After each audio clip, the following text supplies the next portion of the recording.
नमस्कार। आनंद climax recording studio में आज मेरे साथ हैं महेंद्र सिंह सागर, जो साहित्य के क्षेत्र में किसी परिचय के मोहताज नहीं हैं। आज इनसे करते हैं साहित्यिक चर्चा। महेंद्र जी, आपका स्वागत है आनंद क्लाइमेक्स रिकॉर्डिंग स्टूडियो में। धन्यवाद। दर्शकों को भी मेरा नमस्कार। जी शुक्रिया आपका बहुत बहुत। और आज आपसे सीधे सीधे बात करते हैं। आपकी जिस पुस्तक परले का प्यार का जो आज लोकार्पण हुआ है अखिल भारतीय साहित्य परिषद के प्रांतीय अधिवेशन में, उसके ऊपर चर्चा करेंगे। कैसा रहेगा? बहुत अच्छा रहेगा जी। अच्छा रहेगा। तो आप बताइए, इस पुस्तक का जो शीर्षक है परले का प्यार, तो सबसे पहले इसी पर हम महेंद्र सिंह जी से बात करते हैं कि परले का प्यार शीर्षक जो इन्होंने चुना, उसका विचार इनके दिमाग में कैसे आया, और उसके बाद हम आपको बताएंगे दर्शकों कि इनकी जो पुस्तक है परले का प्यार, ये हरियाणा साहित्य अकादमी से इनकी एक कहानी जो प्रथम पुरस्कार प्राप्त है परले का प्यार, उसके शीर्षक पर आधारित है। यानी कि इन्होंने अपनी एक कहानी परले का प्यार को इस पुस्तक की शीर्षक कहानी बनाया है। तो आइए अब इनसे चर्चा शुरू करते हैं। तो महेंद्र सिंह जी बताइए, जो हमने आपसे सवाल किया था कि परले का प्यार का विचार आपके मन में कैसे आया?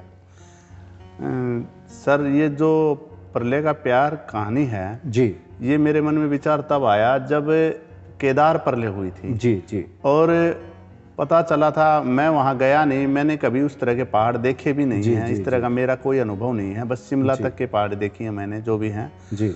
तो वहाँ की जो सिचुएशन मुझे सुनने में आई थी कि लोग बह गए हैं, जो कुछ था सब पानी में निकल गया, तो मैंने कहा कि ऐसा तो नहीं होता कि सब मर जाएं। जी जी। यदि ऐसी परिस्थिति क्रिएट हो जाए कि एक व्यक्ति और एक महिला उस प्रलय में से बचकर कहीं ऊंचे स्थान पर पहुंच जाए। जी, ऐसा ही हुआ था। जयशंकर प्रसाद की कामायनी में भी उन्होंने दिखाया था कि वहाँ पर दो ही बचते हैं, मनु और श्रद्धा। सदा वो उसको लेकर के फिर पूरी सृष्टि का निर्माण एक तरह से फिर से हुआ। तो जहाँ तक हम समझते हैं कि आपने भी शंकर जी की जो कल्पना थी जयशंकर प्रसाद जी की, उसी को आगे बढ़ाया, या कहीं ना कहीं आपकी प्रेरणा के पीछे कामायनी रही है? ना, कामायनी का इसमें कोई रोल नहीं जी। कामायनी के बारे में मेरे मन में इसको लिखते समय कभी विचार नहीं आया। जी जी। मतलब एक मौलिक भावना थी, एक संवेदना थी समाज के प्रति, जहां तक हम समझते हैं उसी को आपने आधार बनाया। बिल्कुल, मैंने इसी को अपना एक आधार बनाया कि एक यदि इस तरह बच जाएं तो एक तरह से हमारे मन में देखो मेरे तरह तरह के विचार आए थे कि लड़का और लड़की अकेले रहेंगे, तो इस कहानी के अंदर वो मैंने सब दिया है कि लड़की क्या सोचेगी, लड़का क्या सोचेगा। यहाँ जब मेरा जो पात्र है, जो जेंट्स पात्र है, नायक है कहानी का, वो पूरी तरह दार्शनिक है एक तरह से, और माँ बाप परिवार को सबको अपना समझने वाला है। उसके मन में सबके भाव हैं, लेकिन वो ये भी जानता है कि जीना कितना जरूरी है जी। और जीवन है तो सब कुछ है हमारे पास। और इसमें मैंने फिर एक समाज की जो पुरानी प्रथा कह सकते हैं, विधवा विवाह, अंत मैंने उस विसंगति को दिया है कि विधवा विवाह होने से पहले महिलाओं की स्थिति क्या थी। कहीं ना कहीं जाके अंत में मैंने उसको उस विसंगति से, और वो अपने आप कहानी की मांग के अनुसार घटा है। मैंने ऐसा नहीं सोचा था। मैं तो पात्रों के साथ यहाँ बह गया था। मैंने सिर्फ इतना सोचा था कि दो व्यक्ति, दो युवा, महिला और पुरुष वहाँ गए और कहानी शुरू होती। जी, इस तरह से कहानी शुरू हुई आपके दिमाग में, और दिमाग से निकलकर जब वो कागज़ के पन्नों पे आई तो एक मतलब संदेश के रूप में वो समाप्त हुई। यही मेरे ख्याल से आप कहना चाहते हैं। तो मैं कहना चाहूँगा कि आपके दिमाग में इसकी जो अन्य कहानियाँ हैं इस संकलन की, उनके पात्र कैसे आए, कथानक कैसे बने, इसके ऊपर थोड़ा सा प्रकाश डालिएगा।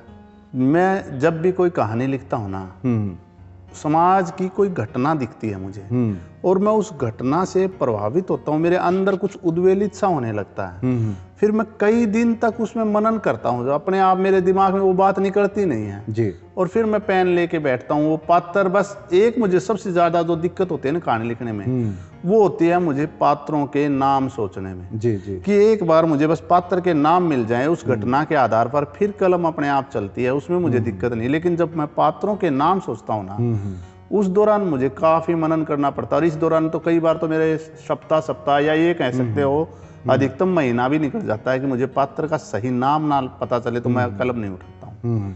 तो यहाँ भी मेरे साथ ऐसा ही हुआ था। तो ये जो कहानी है परले का प्यार, इसके पात्र आपने कौन कौन रखे हैं और उनके नाम कैसे आपके दिमाग में आए? ये पृथ्वी, आकाश, और बस मैंने इसी को, भाई पृथ्वी और जो आकाश है वो जो हैं उनको मेल का ही सोच के मैंने इनका नाम रखा अवनी और आकाश। अवनी और आकाश। हाँ, तो पृथ्वी से ही अवनी भी बनाया, उसी से मैंने इसको मतलब नाम रखे थे। ये मतलब ये प्रतीकात्मक भी है। प्रतीकात्मक है जी। कि दोनों का मिलन असंभव होता है एक तरह से, और लेकिन वो होता है। और एक अचानक से इस कहानी की एक खास बात विशेष भी है कि हमारे समाज में एक कहीं ना कहीं लड़की की पवित्रता पर बड़ा शक और ये चीज़ें होती हैं। और इस कहानी के अंदर मैंने कभी नहीं सोचा था कि मैं ऐसा सोच के लिख रहा हूँ, लेकिन जब कहानी पढ़ी, कई मित्रों ने कहा कि आपने बड़ा ख्याल रखा औरत की पवित्रता का। मैंने इस कहानी को लिखते समय ऐसा कोई ख्याल नहीं रखा। शायद हमारे अंदर ही ऐसी बातें हैं जो अपने आप रखती हैं। तो जो इसकी नायिका है वो अंत तक पवित्र होती है, भले ही वो जो कहानी का नायक है उसको अंत में गले लगा लेती है, उसकी वेदना से प्रभावित होकर अचानक से कोई भी व्यक्ति उस कहानी में जब खो के तो कोई भी गला लगा लेता, सिचुएशन ऐसी ही थी। और उसकी सास उसको इस बात का ताना भी देती है, लेकिन वो वास्तव में पवित्र औरत थी। उसको अभी तक किसी कोई तरह की कोई अपवित्रता नहीं थी। तो अब तक की बातचीत से जहाँ तक मैं समझ पाया हूँ, आपकी एक अंत प्रेरणा से इस कहानी का जन्म हुआ और उसके बाद आपने इसको लिखा। तो ये विचार कैसे आया कि इस कहानी को हरियाणा साहित्य अकादमी को पुरस्कार के लिए भेजा जाए? बस जैसे ये कहानी पूरी हुई को महीना 2 महीना हुआ होगा सर, और उसी दौरान वो प्रकाशन के बारे में वो सूचना जो पत्रक आता है वो डाक से घर आ गया। तो मैंने देखा कि कहानी अभी लिखी है, बस मैंने उसी समय उसको पोस्ट कर दिया था। और अकादमी ने तो बड़े लंबे समय के बाद, मैं तो भूल भी चुका था कि मैंने कोई कहानी, सच है सर। ये मेरे पास अपने प्रिंसिपल सर हैं ये बड़गुजर जी, उनका फोन आया था, महेंद्र जी बधाई हो आपको। मैं बोला किस बात की बधाई भाई? बोले आपके ना अखबार में खबर आई हुई है। उससे पहले मैंने व्हाट्सएप नहीं देखा था। अच्छा। और व्हाट्सएप देखा तो मैं देखता हूँ कि आपकी तरफ से बधाई संदेश है। अच्छा। इसकी सूचना मुझे वहां से मिली थी, मुझे नहीं पता था कि मुझे पुरस्कार में मिला है। चलिए, आज आपको एक बार फिर से बधाई कि उस कहानी ने पहले हरियाणा साहित्य अकादमी का प्रथम पुरस्कार प्राप्त किया, और उसके बाद आज हमारे सामने ये पुस्तक के रूप में भी वही कहानी है। यानी कि ये कहूँ कि इस पुस्तक की केंद्रीय कहानी जो है वो प्रलय का प्यार है। तो ये हमारे लिए भी खुशी की बात है। तो ये जो पुरस्कार आपको मिला हरियाणा साहित्य अकादमी की ओर से, उससे पहले इसमें बाकी कहानियां शामिल की गई संकलन में, या मतलब कि उसके बाद? ये कहानियां सारी पहले से ही प्रकाशित कहानियां हैं। ऐसी कोई कहानी नहीं है जो किसी पत्रिका या अखबार में प्रकाशित नहीं हुई है। ये सारी कहानियां लगभग प्रकाशित, कहीं ना कहीं प्रकाशित कहानियां हैं। और हर कहानी एक थीम लिए हुए हैं। जैसे इसमें आप कोई भी एक टाइटल बोलिए, मैं उसके बारे में आपको बता दूंगा कोई भी कहानी का। जैसे हम बात करते हैं, इसमें कहानी है चांद पर चिंता, यानी कि जो दूसरी कहानी है इस संकलन की, चांद पर चिंता, उसके बारे में आप मतलब कुछ बताइए कि इसके पात्र आपको कहाँ से मिले, कथानक क्या कुछ है, इसका परिवेश कैसा है, और कहानी आखिर में क्या संदेश छोड़ती है? ये एक ऐसी कहानी है जिसमें एक बार क्या होता है कि ये चर्चा होने लगी कि चांद पर प्लाट कटेंगे, चांद पर प्लाट कटेंगे। तो मैंने सोचा कि यदि एक व्यापारी, क्योंकि पैसा है व्यापारियों के पास, चांद पर कोई जाएगा सबसे पहले वही लोग जाएंगे। तो मैंने सोचा अगर एक चांद पर कोई व्यापारी चला जाए, और फिर एक गुरुत्वाकर्षण का नियम है कि वहां पर 1/6 भाग रह जाएगा वजन का, तो उसको थीम बना के एक तरह से वो प्रस्तुत किया। लेकिन इसके पीछे एक मजदूर जो उसका साथी है वो आके और उसका एक छोटा बच्चा कैसे हमारी समस्या का समाधान करता है, वो उस मजदूर का पोता उनकी समस्या का समाधान करता है। वो व्यक्ति इतना चिंतित हो जाता है कि मेरी पीढ़ियां बर्बाद हो जाएंगी, कि मैंने गलती करवा दी, बेटे को चांद पर प्लाट दिला के वहां दुकान करवाने की सलाह दे दी, यदि मैं यहाँ से कोई सामान लेके जाऊंगा तो वहां तो कम हो जाएगा। तो उस चिंता से छुटकारा एक नन्हा सा बच्चा करवाता है। तो इसमें वो थीम है कि आपकी समस्या का समाधान पता नहीं किस स्थान पर कौन कितना ही नादान व्यक्ति कर सकता है। तो ये अब जो संक्षिप्त सी चर्चा हुई है चांद पर चिंता कहानी को लेकर के, इससे मैंने ये जाना है कि आप जो है ना, बड़े जो आपके पाठक हैं उनके अलावा बच्चों के प्रति भी थोड़ा सा लगाव रखते हैं। और मुझे याद आया, आपकी एक नाटिका की किताब है, यानी कि नाटिकाओं का संकलन है, बाल नाटिकाओं का, उसका नाम है बाल उड़ान, और बाल उड़ान पर भी आपको हरियाणा साहित्य अकादमी का श्रेष्ठ कृति पुरस्कार मिला है। तो ये एक तरह से यूँ कहिए कि जो आपने मेहनत की है बाल साहित्य के लिए, उसका एक तरह से पुरस्कार है, यानी इस तरह से जहाँ तक मैं समझता हूँ। तो आपको क्या लगता है कि भाई, एक तो बाल साहित्य लिखना बहुत मुश्किल है, हम थोड़ा सा आज हमने चर्चा शुरू की थी इस किताब से, लेकिन जब बीच में प्रसंगवश चर्चा आई तो हम मतलब ये जानना चाहेंगे कि बाल साहित्य लिखना बहुत मुश्किल है, कठिन अवश्य है, मुश्किल ज़्यादा मुश्किल नहीं, असंभव नहीं, तो कठिन अवश्य है, ऐसा मेरा भी मानना है और दूसरे साहित्यकार भी जो है वो कहते हैं। तो आप क्या कहना चाहेंगे इस बारे में? मैं बिल्कुल आपकी बात से सहमत हूँ कि बाल साहित्य लिखना वास्तव में कठिन है जी, लेकिन असंभव नहीं है एक साहित्यकार के लिए। मैंने पहले कहा, हाँ, असंभव नहीं है, लिखना कठिन है क्योंकि हम बड़े हो जाते हैं तो हर व्यक्ति के अपने मन को एक बात जो छूती है उसे अच्छा लगता है, वो उस बचपने से दूर हट चुका होता है, चाहे वो साहित्यकार हो चाहे आम व्यक्ति हो। आप देखो बड़े होने के बाद बच्चों की बातें करें तो ये बचपना छोड़ो, अब हमें आमतौर पर टोक दिया जाता है। और एक साहित्यकार बचपन में कैसे लौट सकता है, ये थोड़ा सा असंभव सा होता है। इसलिए आप देखो कि बहुत से साहित्यकार बाल साहित्य पर नहीं लिख पाते हैं। और मैंने भी एक छोटा सा प्रयास करने की कोशिश भर की थी, मुझे नहीं लगता था कि ये मुझे पुरस्कृत होगा या सम्मानित होऊंगा मैं इस बात के लिए। और बिल्कुल, और आप एक बार देखो कोई भी मेरी किताब 80-100 पेज से कम नहीं है जी। और ये किताब 60 पेज की है, यानी कि मेरे पास बाल साहित्य इतना ही थोड़ा सा ही लिख पाता हूँ जी, लेकिन उसके नहीं, आपने लिखा है, अच्छा लिखा है, बच्चों के लिए लिखा है और जो बच्चों का पाठ्यक्रम है उसमें भी आपकी कविताएं शामिल हुई हैं। ये प्रसंग से ही हम ये चर्चा करना चाहेंगे। आप कहेंगे कि बात जो हमारी है वो प्रलय का प्यार से शुरू हुई थी और बाल साहित्य पे आ गई, तो प्रसंग चला है। तो मैं कहना चाहूँगा कि आपकी जो सिलेबस में जो कविताएं लगी हैं, बाल कविताएं, उन पर भी थोड़ी सी चर्चा हो जाए। वो बस संयोगवश हो गया सर जी। उसका क्या हुआ कि एक उड़ान प्रोजेक्ट चला जी, उससे पूर्व कोरोना काल से वो एक सिस्टम बनता है। क्या होता है, कोरोना काल में सभी घर बैठ गए जी, तो मेरे मन ने मुझे कचोटा कि मैं जिन बच्चों को पढ़ाता हूँ उनका क्या होगा। तो मैं छोटी छोटी 10-10 मिनट की वीडियो बनाने लगा। वैसे ही सीख के अपने डॉक्टर मनोज भारत हैं, अपने मित्र हैं, मैंने उनसे सीखा काइन मास्टर चलाना। उन्होंने यूट्यूब से सीखा था, उन्होंने भी किसी के पास ट्रेनिंग नहीं ली, तो उन्होंने मुझे सिखाया। मैं बोले यार मन दुखी होता है कि उन बच्चों के लिए क्यों ना हम छोटी छोटी वीडियो बना के डाल दें ताकि वो देख सकें। वो वीडियो पता नहीं किस माध्यम से SCRT में योगेश वाशिष्ठ जी के पास पहुंच गई। वो आजकल इस दुनिया में नहीं है। उन्होंने मुझे कहा कि आप बड़ा अच्छा काम कर रहे हैं, तो उन्होंने कहा कि आप SCRT के लिए वीडियो बनाएं। तो मैं बोले सर मैं तो वीडियो बनाने जानता नहीं। बोले हमने आपकी वीडियो देख ली है, आप SCRT के लिए 30 मिनट की वीडियो बनाएं और आपकी एजुसेट पर चलेंगी। तो मैंने पहली वीडियो उनको बना के भेजी तो उनको पसंद आ गई। वहाँ फिर जो थी हमारी राजेश यादव बनी मेरी कोऑर्डिनेटर और उनका सहयोग भी बड़ा अच्छा रहा। तो वो वीडियो बनती बनती फिर इसी दौरान कोरोना काल से ही निपटने के लिए प्रोजेक्ट उड़ान शुरू किया SCRT ने। और उस प्रोजेक्ट उड़ान के तहत बोला भी आपने कोरोना काल में भी काम किया, आप इसके लिए भी आओ, आप 3 व्यक्तियों की बहुत अच्छे काम है। तो उन्होंने वो 3 व्यक्ति बुलाए थे, हम उनमें से एक मैं भी था। तो उसमें जब वो लिख रहे थे तो वहाँ मुझे महसूस हुआ कि यहाँ स्पेस है। तो मैंने बात की वहाँ कोऑर्डिनेटर महोदया से, तो उन्होंने कहा कि हाँ इस विषय पर तो बिल्कुल हो सकती है, अगर कोई बाल कविता आपके पास हो तो आप यहाँ जी दीजिए। तो वो जब उनको दी तो उन्होंने तुरंत एक शब्द आता उसमें सदाएं, उसके ऊपर थोड़ा सा ऑब्जेक्शन हुआ था, ये बच्चों की पहुंच से। फिर उसने नीचे पर्सन डलवाया था उसके ऊपर जी। तो वो तो एक बात हुई थी। बाकी एक बादल कविता 4थी में और साथी कविता 5वीं में सिलेक्ट हुई है सर। आपको याद होंगी वो कविताएं? सर इस बारे में तो मैं बिल्कुल असमर्थ हो जाता हूँ। अच्छा। इस तरह याद नहीं रखता मैं कुछ भी। चलिए कोई बात नहीं। अब एक मिला के देखिए, आपको इसको एक छोटी सी बात और नहीं बता देता हूँ। जी जी।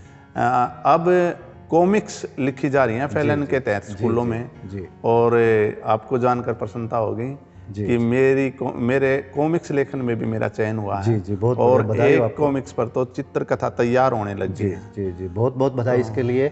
तो देखिए महेंद्र सिंह जी, आज की चर्चा से निष्कर्ष यही निकलता है कि आपने देखा होगा बहुत पुराना मुहावरा है, कर भला हो भला। तो आपने इस समाज का भला किया, बच्चों के भले की बात सोची। तो साहित्य को समाज का दर्पण कहा जाता है, आपने साहित्य का मार्ग चुना और समाज को दर्पण दिखाया। मैं जानना चाहूँगा कि आप साहित्य के क्षेत्र में कैसे आए, ये प्रेरणा कहाँ से मिली और अब कैसा महसूस कर रहे हैं? 2-3 सवाल मेरे इकट्ठे हो गए, लेकिन आप सोच करके जैसा भी जवाब देना चाहें दे सकते हैं। ऐसा है सर कि साहित्य, मैं बचपन से कभी नहीं सोचा था कि साहित्यकार बनूंगा, लेकिन मुझे एक आदत रही है, मैं मॉर्निंग वॉक करता हूँ बचपन से। तो सुबह सुबह मैं एक अपने मित्र के साथ जा रहा था, सतीश कुमार के साथ। तो उन्होंने एक कविता सुनाई और एक वो अपने टीचर की बड़ी चर्चा करते थे कि वो ऐसे हैं, उनका नाम मुझे अब ध्यान नहीं आ रहा, शायद टीसी कुछ नाम था उनका मुझे, या टीसी शर्मा था, या ऐसा ही कुछ नाम था। उनकी बड़ी चर्चा करते थे। तो मेरे मन में एक हुक सी जगी। उन्होंने अपनी कविता सुनाई थी कोहरे की बोल जी। तो उन्हीं की देखा देखी मैंने अपनी एक कविता लिखी थी सुहानी सांझ। इस तरह से ये चलता गया। तो कुछ ही समय के बाद मेरे ताऊ जी ने मेरा परिचय करवा दिया संपूर्ण बागड़ी जी से। बोला तू कविताएं लिखता है, उनसे मिले एक बार। तो वहाँ संपूर्ण बागड़ी जी मुझे एक ऐसे पाठक मिल गए, ऐसे श्रोता मिल गए कि वो बड़ा सुनते थे और मेरा हौसला बढ़ा देते थे। मुझे नहीं पता कविताओं में कुछ था या नहीं, लेकिन अब भी मुझे लगता है कि वो कोई खास कविताएं नहीं थी, लेकिन वो हौसला बढ़ा देते थे। उसके बाद मनोज जी से मिलना हुआ, डॉक्टर मनोज भारत से। तो उन्होंने भी कभी साहित्य से मुझे हटने नहीं दिया। और 2012 में मैं यहाँ आ गया, नया मकान बना के आपके पड़ोस में आया जी। और आपको देख के तो मैं अलग से ही उत्प्रेरित हो गया कि अब तो ऐसा लगता है कि साहित्य के साथ इतना गहरा नाता हो गया, कोई छुटवाना चाहे तो भी नहीं छूट सकता। तो आदत बन गई साहित्य हाँ, साहित्य की आदत बन गई है। और इसके लिए कहीं ना कहीं आपका पड़ोस का भी बड़ा महत्व है कि एक साहित्यिक मंडली हो जाती है ना, कि मैं जब भी यहाँ गली से भी निकलता था तो देखता था तो आप काम पर लगे होते थे। अच्छा। इस बात का भले ही आप पर कुछ करवाओ नहीं, लेकिन मेरे पर आया था कि आप इतना काम करते हैं, साहित्य के लिए इतना जी रहे हैं। मैं उतना तो आज भी नहीं कर पाता। अच्छा। और एक दो बार आपने मुझे कहा था कि व्यक्ति साहित्यकार को ना एक पेज जरूर लिखना चाहिए। मैं उस पर आज भी खरा नहीं उतर पाया हूँ, लेकिन कोशिश करता हूँ कि साहित्य के बारे में लिखूँ ना तो चाहे पढ़ूँ, चाहे उसके बारे में सोचूं, प्रतिदिन साहित्य के लिए कुछ ना कुछ करता जरूर हूँ। इतना असर प्रभाव तो मेरे पास अब भी है आपका। अच्छा, ये प्रभाव आप पर है। हाँ। तो मैं ये आपसे जानना चाहूँगा कि जो आजकल के नए हमारे जो लेखक हैं, लेखिकाएं हैं, उनके लिए आप क्या संदेश देना चाहेंगे? उनके लिए तो मैं यही संदेश देना चाहूँगा, बिल्कुल छोटा सा संदेश है कि आमतौर पर बड़े जो लेखक हो जाते हैं वो कहते हैं कि आप फाड़ के बगाना सीखें, रचना को अपना कहना ना सीखें। मैं ये कहता हूँ कि मुझे तो अपनी रचना है ना, कोई भी मैंने कागज पर लाइनें लिखती हैं ना, मैंने उन्हें कभी नहीं बगाया जी। मैंने मुझे वो अपने संतान की तरह प्रिय लगी। जब भी मेरी कोई एक रचना पूरी हो ना, मैं बड़ा खुशी से खुश हुआ हूँ। हाँ, इतना ध्यान रखें उसे जनता के सामने लाने की जल्दी ना करें जी। आप उसको रखिए, 5-6 महीने बाद या जब भी आपको समय लगे उसे पुनः देखिए जी, और आप देखेंगे कि उसमें सुधार की गुंजाइश है। खुद बताएंगे आप, अपना मन कहेगा कि अगर ये शब्द यहाँ ना होता, ये हो जाता तो अच्छा रहता। तो उसे प्रकाशन में या जनता के समक्ष लाने की जल्दी ना करें, उतावलापन ना करें, लेकिन अपनी हर रचना से प्यार कीजिए। तो ये तो बात हो गई हमारे लेखक लेखिकाओं के लिए, जो लेखक बनना चाहते हैं या बने हुए हैं और नवोदित हैं। अब मैं आपसे चाहूँगा कि एक छोटा सा संदेश हमारे उन पाठकों के लिए भी दीजिए जो रचनाओं के संपर्क में किसी न किसी कारण से आते हैं और पढ़ पाते हैं या नहीं पढ़ पाते हैं। उनको क्या करना चाहिए कि वो एक अच्छे पाठक बन जाएं? उसके लिए तो एक तो है ना, थोड़े हमारे प्रकाशक जो है ना, उनको भी इस बारे में ध्यान देना होगा, क्योंकि आजकल हमारी किताबों की जो क्वांटिटी है वो कम छपने के कारण बहुत महंगी हो रही है। तो एक तो थोड़ा सा इस बारे में ये हो कि किताबों का मूल्य कम हो जाए ना, तो पाठक इसके पास आ जाएगा। हमारी किताबों के मूल्य बहुत ज़्यादा है और महंगाई के ज़माने में जब हम उन किताबों की तरफ जाते हैं, हमारा बजट तुरंत डगमगा जाता है। मेरे जैसे व्यक्ति का भी, मैं जब जाता हूँ पुस्तक मेले में और किताबें लाता हूँ ना, तो वहाँ बजट देख के कई बार मन डगमगा जाता है कि इस किताब को लूँ या ना लूँ। तो कहीं ना कहीं महंगाई का रोल कह सकता हूँ मैं, पाठक दूर है जो थोड़ा किताब तो से। इसमें मैं आपको एक बात बताना चाहूँगा कि एक बहुत पुराना शेर है कि कुछ तो मजबूरियाँ रही होंगी, यूं ही कोई बेवफा नहीं होता। तो प्रकाशक यदि मूल्य बढ़ाते हैं तो उसके पीछे भी कुछ कारण है। हाँ। बतौर प्रकाशक मैं आपको बता देना चाहूँगा कि कागज़ के रेट जो हैं वो दिन प्रतिदिन बढ़ते जा रहे हैं। मैं आपको कह रहा हूँ जो स्याही जो है वो भी हमारे यहाँ की बजाय बाहर से आती है, तो सीधी सी बात है कि वो महंगी होगी। तो ये पाठकों की मतलब जो समस्या जो है कि भाई उनको सस्ते में किताबें नहीं मिलती, तो इसके पीछे प्रकाशकों की भी मजबूरी है कि उनको पीछे से सस्ते में स्याही नहीं मिलती, कागज़ नहीं मिलता, तो इसलिए उन्हें मूल्य बढ़ाना पड़ता है। और यदि देखिए अगर क्वांटिटी बढ़ जाए, ज़्यादा संख्या में पुस्तकें छपने लग जाएं, तो सीधी सी बात है ये घट सकती है। तो कुछ ना कुछ ऐसा करना चाहिए कि ज़्यादा से ज़्यादा संख्या में पाठक हों, ताकि ज़्यादा से ज़्यादा पुस्तकें छपवाई जाएं और मूल्य घट जाए। तो आप क्या कहना चाहेंगे इस बारे में? इस बारे में तो मैं ये कहना चाहूँगा सर, सरकार जैसे अखबार को रॉयल्टी देती है ना, जी जी जी, उसी तरह का हर प्रकाशक को वो हर प्रति पुस्तक उसको रॉयल्टी देनी चाहिए, क्योंकि समाज का उत्थान जो है वो साहित्य से होगा। जी जी, और यदि हमारे नए बच्चे, जब मैं आजकल कार्यक्रमों में जाता हूँ तब भी देख रहा हूँ नए बच्चे बहुत कम आ रहे हैं साहित्य में। अगर ऐसा ही साहित्य विहीन समाज हो गया तो मेरा एक पत्र है ना, दैनिक ट्रिब्यून में पुरस्कृत हुआ था, और उसमें भी मैंने कहा था कि अगर हम इंसान है ना तो हमें गेहूं और गुलाब दोनों चाहिए। जी जी, इससे हम इनकार नहीं कर सकते, क्योंकि हमें समाज चाहिए और समाज के अंदर हमें हर कला चाहिए। और यदि सरकार ने इस ओर ध्यान नहीं दिया तो ये बहुत गलत होगा हमारे लिए। उन्हें प्रकाशकों को मदद देनी चाहिए हर पुस्तक पर जी, कि आप कितनी पुस्तकें प्रकाशित कर रहे हैं और कितनी संख्या में, तो उसके कुछ परसेंटेज सरकार को वहन करना चाहिए। जी, आपने मतलब बात कही प्रकाशक को मदद देने की, और यहाँ पर मैं आपको एक गंभीर सवाल की तरफ लेके जा रहा हूँ, और उस पर विचार करने की आवश्यकता है सरकार को भी और विशेष रूप से शिक्षा विभाग को भी। आप शिक्षक हैं जी, अगर किसी अन्य विभाग में होते या शिक्षा विभाग में भी खिलाड़ी होते तो आपकी प्रतिभा की, आपकी क्षमता की बहुत अधिक कदर होनी थी। आज आप जो महसूस कर रहे हैं, जो पीड़ा महसूस कर रहे हैं कि खिलाड़ियों को तो इतना सब कुछ दिया जा रहा है कि वो बहुत खुश हो जाते हैं, उन्हें बहुत प्रोत्साहन मिलता है, एक शिक्षक साहित्यकार को क्या मिलता है? ये विचारणीय प्रश्न है। और दूसरी बात देखिए, इसका उत्तर मैं आपसे जानने से पहले एक सवाल आपके सामने और खड़ा कर दूं कि शिक्षक साहित्यकार जो कुछ भी लिखते हैं, क्या वो उनके विभाग में, उनके विद्यालय में कहीं सुरक्षित रखा जाता है? क्या कभी उस पर चर्चा होती है? क्या किसी साहित्यकार को जो कि शिक्षक है उसको मंच के ऊपर पूरा सम्मान मिलता है? उसके जब विद्यालय में ही उसको सम्मान नहीं मिलेगा तो दूसरा मंच उसको क्यों आमंत्रित करेगा? इस बारे में आप क्या कहना चाहेंगे? ये बात आपने एक एक अक्षर सत्य कहा है जी, इस बारे में तो कहना क्या है, वास्तव में सिचुएशन ऐसी ही है कि हमारा विभाग इस बारे में बिल्कुल मौन है। न तो वो हमारी कला को पहचानता है, उसे कोई मतलब नहीं है कौन क्या कर रहा है, उसे तो बस इतना ही पता है कि अपने विद्यालय में जो बच्चे आ रहे हैं उनको पढ़ाने के जो आपको दायित्व आप उसे पूरा कीजिए। विभाग की तरफ से इस बारे में कोई मदद आज तक मैंने तो महसूस की नहीं। जी, और आपने देखा होगा कि हर तरह की गतिविधि की फोटो व्हाट्सएप पे मांग ली जाती है विभाग द्वारा। क्या कभी किसी बच्चे की ऐसी फोटो मांगी गई है कि जो पुस्तकालय में पुस्तक पढ़ रहा हो? क्या किसी विद्यालय के साहित्यकार इस बारे में तो मांग लेते हैं जी, इस बारे में मांग लेते हैं, पाठक कॉर्नर मांग लेते हैं, लेकिन आप देखिए कि वो एक आध बार मांगते हैं। कभी भी किसी भी साहित्यिक आयोजन की फोटो कभी, या तो कभी भी कोई साहित्यिक आयोजन विशेष रूप से साहित्य पर केंद्रित हुआ ही नहीं किसी विद्यालय में, और हुआ तो उसकी फोटो नहीं मांगी गई।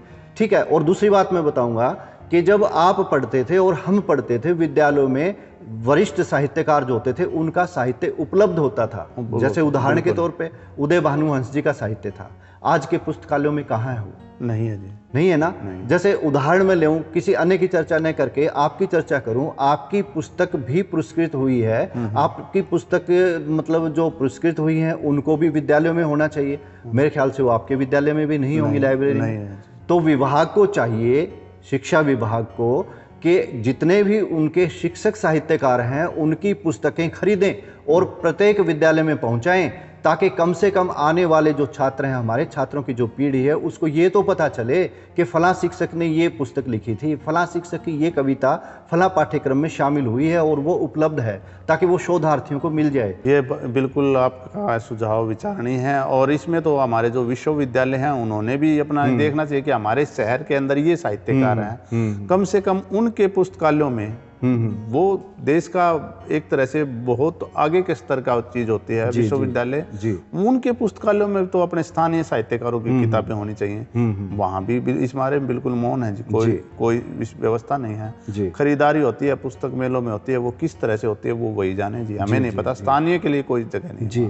तो इस तरह से महेंद्र सिंह जी, मैं जहाँ तक समझता हूँ कि आज की हमारी चर्चा निष्कर्ष नहीं छोड़ती बल्कि प्रश्न छोड़ रही है, और मैं चाहूँगा कि इस चर्चा को जो देखने वाले दर्शक हैं वो भी इस पे विचार करें, हरियाणा सरकार भी इस पे विचार करे, और शिक्षा विभाग हरियाणा है वो भी इस पे विचार करे ये जो साहित्य के प्रति हमारा प्यार है इस पर प्रलय हावी ना होने पाए, ये मैं चाहूँगा, आपसे भी निवेदन करूँगा कि इस बात को आप ज़्यादा से ज़्यादा गंभीरता से लें, इस पर जहाँ कहीं भी चर्चा हो उठाएं एज ए साहित्यकार, और मैं भी इसके ऊपर भविष्य में चर्चा करूँगा तो आपको अवश्य आमंत्रित करूँगा। आप आनंद कला मंच के स्टूडियो में आए, इसके लिए आपका बहुत बहुत आभार। धन्यवाद सर, आपने बुलाया, मुझे भी अच्छा लगा, और आपको मैं ऐसा विश्वास और कामना के साथ स्टूडियो से उठना चाहूँगा कि प्रलय जैसे इस कहानी के प्यार पर भी हावी नहीं हुई थी, उसी तरह जो हमारे प्रश्न हैं, जो हमारे सवाल हैं, उन पर भी हावी नहीं होगी, उनके निराकरण होंगे। जी शुक्रिया, धन्यवाद।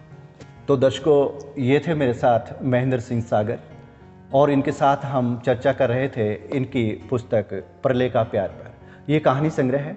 मैं आपसे निवेदन करूँगा कि आप इसे खरीदिए और इसकी एक एक कहानी को पढ़ करके देखिए कि इसमें इन्होंने क्या कुछ दिखाया है और क्या कुछ कहना चाहा है। और यदि आप भी इनकी तरह से यहाँ पर किसी साहित्यिक चर्चा में या अन्य किसी विषय पर चर्चा में भाग लेना चाहते हैं तो मुझसे संपर्क कीजिए। और यदि आपको ये चर्चा पसंद आई हो या आनंद कला मंच के अन्य साहित्यिक आयोजन या जो भी आयोजन है वो पसंद आते हों तो चैनल को सब्सक्राइब करना न भूलिए, और अपना संदेश भी आप पाठकों तक पहुंचाना न भूलिए कि आप कहना क्या चाहते हैं हमारे कार्यक्रमों को लेकर के। प्रतिक्रिया दीजिए। नमस्कार।